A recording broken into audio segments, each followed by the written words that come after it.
I deleted social media about a year ago, and the thing that shocked me the most wasn't that I felt better. It was realizing that what I had been doing to myself was worse than gambling. And I don't say that for shock value or clickbait or anything, but I say that because when I finally got honest with myself, I realized that I had been gambling with something that I will never, ever get back. And that's my time. With gambling, you put money on the table, you win, you lose, but money can always be remade. You can always find a way to go get more of it. Time is not something that you can ever get back. Every time I would open up Instagram or Facebook, just to check, I, in essence, was putting down a very expensive chip that I could never actually cash back in on.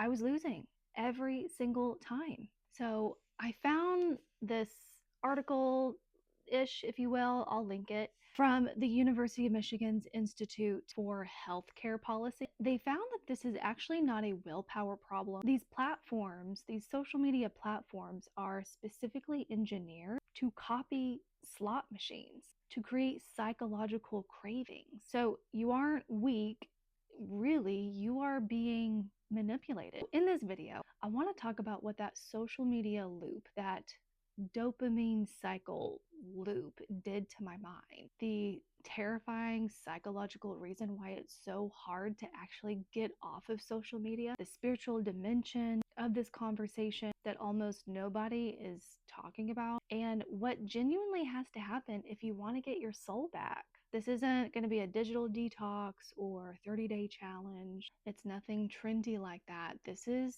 real. Because if you don't understand that hidden mechanism that's driving your behavior, you will never break free from that trap that I fell into 20 years ago. So I got on Facebook 20 years ago, over 20 years ago when it first came out, back when you had to be a college student to get on Facebook. And at the time, it was genuinely so fun. It was novel. It was just a way to keep in touch with your friends on campus, like what was happening, writing on your friends' walls. Does anybody remember that? Posting pictures and videos, seeing what everybody else was up to, your genuine, your actual circle of friends. It felt completely innocent at the time, but little did I know, or little did anybody know, that that was actually seeding into the cultural fabric. And at first it felt like refreshment. It was just so different. It felt like, jumping into the lake on a hot Tennessee summer's day and just playing around with your friends. But imagine someone slowly turning the temperature up on that lake. It felt like the temperature of our cultural pot, if you will, was turning up. And slowly but surely, we became that boiling frog. And by the time I think I really started to feel that heat, I was cooking. For me, Instagram specifically was really where I kind of started to boil. I would reach for my phone just to see what people were up to, just for a few minutes, just for a second in between tasks. And suddenly 30 minutes would go by, an hour would go by, sometimes more. And then, came the shame cycle where you're like, oh my gosh, I was just going to be on there for like 5 minutes. And then it became so much longer, and you just feel like you just ate way too much junk food. You just feel that heavy, sickening frustration with yourself for not doing the things that you wanted to do. I just had that acute awareness of just all the hours that I handed over to a feed that gave me nothing of value back. But here's the lie that I told myself. I think in order to cope with that shame cycle, I'd save reels and posts for later. I'd come back. I'd want to come back to them and use it for inspiration. And I never did. But the truth, I never actually did anything useful with it. With any of those saved reels and posts, I just was another passive consumer, numbing herself into oblivion and calling it inspiration. guilty as charged. So I would delete the app off of my phone. I'd be off for 4, 6 months, and I would genuinely feel so much better not having that temptation off of my phone. But then on a random day after so many months, I would think, it's been a while. I think I'm good. I don't feel that need to be on it all the time. I'm just gonna check real quick. And wouldn't you know, every single time I got sucked right back into that same slot machine loop, which begs the question, if it made me so miserable, why was it so impossible to stay away? What I took me forever to kind of figure out and maybe just come to terms with, maybe just finally accept, was this was actually a psychological trap that's been keeping millions, billions maybe, of people trapped in this virtual toxic relationship. And after years of that cycle, I finally had to admit something deeply uncomfortable. I was avoiding fully deleting my accounts because I was holding on to the idea, to the lie really, that something really important would be waiting for me at some point in the future. And when I say that out loud, it actually kind of sounds insane. But letting go of that account, of all of my social media accounts, really felt like letting go of an identity in a way. This digital avatar that I was, for some reason, afraid to release. I hadn't figured out why at that time. Who would I be if I wasn't in the know? So if you've tried to quit and failed, you delete the apps, download them again. Delete, download, delete, download. You need to understand that the withdrawal that you feel, that push and pull, that tension, it's not dramatic. It's actually documented biological science. There's a psychological reason why that tension is so nearly impossible to resist. I was listening to a podcast recently with Cal Newport and Dr. Anna Lembke. I'll also link that podcast in the description. Dr. Lembke is a psychiatrist at Stanford. So she describes this as a pleasure-pain balance. Your brain is obsessed with equilibrium. Makes sense. Every time you get a hit of dopamine, a like, a notification, a follow, your brain registers pleasure and immediately tips that scale to compensate for that overload of pleasure by pushing you towards pain in order to restore that balance. And the terrifying result is that you need more and more of that stimulus just to feel neutral. And when you decide to remove the apps, the accounts entirely, that scale slams down hard on the pain side. You go through a genuine clinical withdrawal, anxiety, restlessness, that compulsive involuntary hand movement of reaching for your phone. That's why just deleting the app sounds way more simple than it actually is. Your nervous system has been recalibrated around that constant dopamine hit. And to reference Cal Newport again, so Cal wrote this fantastic book called Deep Work. I hope that comes up on the screen correctly and not backwards. I need to read this book again. It's absolutely fantastic. Cal notes that these platforms are actively fragmenting our capacity to sustain attention. You don't just lose hours to the scroll. You forfeit the mental fortitude to make the hours of your day mean anything. You forfeit your ability to read deeply, to think deeply, to read a really thick, difficult book, to learn something, learn a language, to write an article, to sit with silence, think through a really difficult problem. That ability to think deeply atrophies every single time you open that app. And for me, what was really a hard pill to swallow was that I was trying to moderate something that was never designed to be moderated. And that's why I would delete the app for a while and then think that I can handle it, get back on Instagram, and then there goes the cycle again. As scary as that psychological, neurological damage is, it pales in comparison to the spiritual atrophy that happens and the spiritual warfare that takes place in those silent gaps of our day-to-day lives. When I finally hit that delete button. That, are you sure you want to delete your account after 30 days? It's gone for good. Yes. After I did that, I finally realized who exactly was filling that silence. This is the part of the conversation that really does not get talked about. And I think it's something that we want to avoid because it demands too much of us, or it seems like it demands too much of us. When I finally deleted my accounts for good, yes, those withdrawals hit. Every time I'd roll up to a red light, stoplight, standing in line, any tiny pause between anything I was doing, my hand instinctively reached for my phone to get on Instagram or Facebook. And I think what that impulse revealed was something I wasn't quite ready to face. I finally realized that I had been using that scroll, that doom scroll, to avoid being alone with my own mind. And that also meant that I was fundamentally avoiding any kind of silence, any room to be able to listen to the voice of the Holy Spirit. The silence that I thought was unbearable was not actually bad at all. It was just unfamiliar. It's like recognizing someone's face you haven't seen in a while and just not being able to place their name, but you recognize them. That muscle memory of stillness was still there. I was just very much out of practice.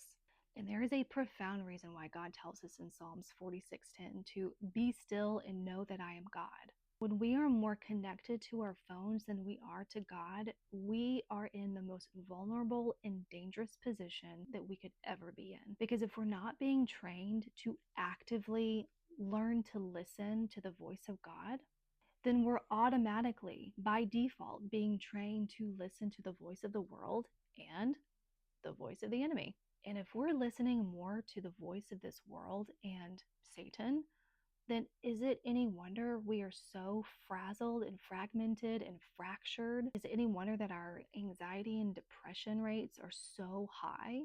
And I get that that is not a comfortable thing to sit with. And I don't think it was meant to be. Now, some of you were tracking with me, but for some, there might be a glaring contradiction that passes your mind. Right now, you are looking at me, you're listening to me through a screen, which brings us to a point of nuance. Well, Megan, you're on YouTube, you're on Substack, you're on social media. Like, who are you to talk about deleting social media? Friends, we have got to be mature enough to allow for nuance. So, real quick, here's the thing. YouTube is primarily a search engine. Does it have social and community elements? Absolutely. It does have a short form feature, shorts, absolutely. And can that be addictive? Yep. It's the same idea as Instagram Reels and TikToks. So I recognize that. And I don't know how you use YouTube, but for me, I get on to learn something. And yes, to be entertained. There is a difference between long form content and being so inundated with short form after short form, like 10 to 30-second pieces of content, one after another. And it could be from something as cute as, kittens, to some tragedy halfway across the world within like half a second. Like, that is not normal. So I'm on this platform fundamentally to create, to give value. And I do it in a long form way because I personally, I never even enjoyed making short form content. I, it's the same idea as chit chat or small talk. I don't like small talk. I am an introvert.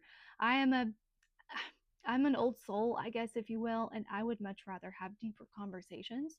And so that's where I am with it. What about Substack? Yes, it also has community and social elements, but it is primarily not a social platform. It is a place where you, again, create long form value. I write on there. I write long form articles over on there, which, side note, if you're not subscribed to my Substack, what are you doing? Get on over there. The link is in the description.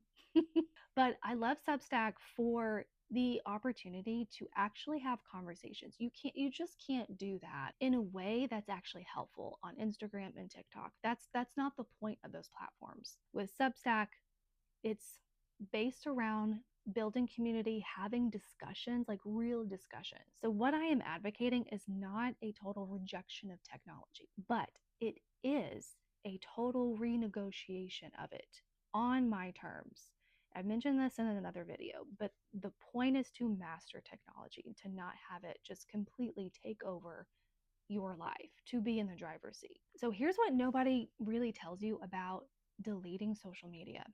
Deleting the apps off of your phone, or even just deleting your accounts, that by itself is not enough. Because if you just leave the void as it is, that void's going to fill itself.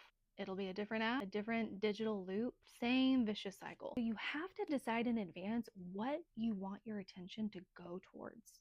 You got to have slow, analog activity that put you back inside your own body, back inside the present moment, back into reality. So things that actually require you to use all of your senses.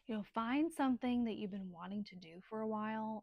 Maybe you've been putting it off, that would replenish you. Like, we've got to fill that void with practices that are going to replenish, heal, help us create and build things, help us sustain our attention and really develop discipline, and also that are fun and enjoyable. I talk a lot more about some of my other analog activities in another video. I'll post that somewhere around up here somewhere. And I don't do all of them all the time. It's more like a menu of things that I get to choose from. But lately, I think I've found a new activity that I've become obsessed with. And I'm probably late to the party, but this has been so fun, like so engaging for my mind and so healing. And it's coloring books. It's an adult coloring book. This one I got from Barnes and Noble a couple of weeks ago, and it's just full, like, I just did that one recently. It's coloring, you guys. I felt like a kid. It's been so calming and stress reducing. And I got some watercolor pens from Michael's. So again, it's tactile, it's creative. And sometimes when I just don't have the time right now to pull out all of my paint supplies, and because I would love to get back into doing more art, I'll just pull out my coloring book. And it's so much better than scrolling through Instagram, watching someone else do that when I could be doing that myself, and, listening to some really great music or listening to a podcast. I do that a lot, where it's like I want to listen to something informative and educational, but I would also like to be doing something. So the opposite of scrolling is not productivity, though. It's presence. And being present is a muscle that's got to be practiced. I do want to be completely honest with y'all. Deleting social media is not the finish line. Like, it's not the be all end all. There's no moment where when you delete the app, you think, okay, I'm cured. No more digital addiction. The digital world is always going to be full of new traps and shiny new objects, and I am not immune to any of that. Some of them are perniciously subtle. The vigilance does not end. It just gets quieter. It becomes more practiced. It really becomes a discipline. It really becomes more of a habit. And the point is not perfection. Like, I am human, and I very may well find myself in another digital loop someday. The point is taking radical responsibility with your own life and where you are directing your attention on a daily basis and throughout that day. It's choosing intentionally what goes into your mind and what you dwell on, what you think about, what is your mental diet. I am just doing my best. I'm going to fail, mess up, whatever. I'm human. But it's being intentional with what goes into my mind and what I meditate on. And what am I doing with the time that I've been gifted by God? So it's choosing. It's intentionally choosing again and again to be someone who is present in her own life rather than a passive consumer of someone else's. I truly believe that it is not only possible to master our domains, but we're commanded to do it. Jesus commands us to master our domains, and that includes our mind and what we are engaging with. And if He's given us a command to steward our lives well, then guess what? He's also made a way for that to be possible. He's already provided the grace and the capacity for us to do that. We just have to exercise it with intention. And you know what? The world's going to keep pulling at us. There's always going to be another algorithm. YouTube has an algorithm, Substack has an algorithm. It's kind of hard to completely just ditch any kind of algorithm. That's not changing. But we do not have to let it drive the car. We can still relearn how to be still. We can build an unhurried life in a chaotic world. And I promise you, it is worth it. It is something that I am being intentional about. If you want to dig deeper into how we can practically reclaim our attention, be able to, again, read deeply again, engage with the world, the present physical world again, with each other, how to actually slow down, what that looks like, and let me know that as well. And I've also written a piece about that over on my Substack that I've linked in the description below. And if this resonated with you today, let me know where you're at in this journey. The point is not perfection, it's just about being intentional. So, on that note, be still, be intentional, and I will talk to you later.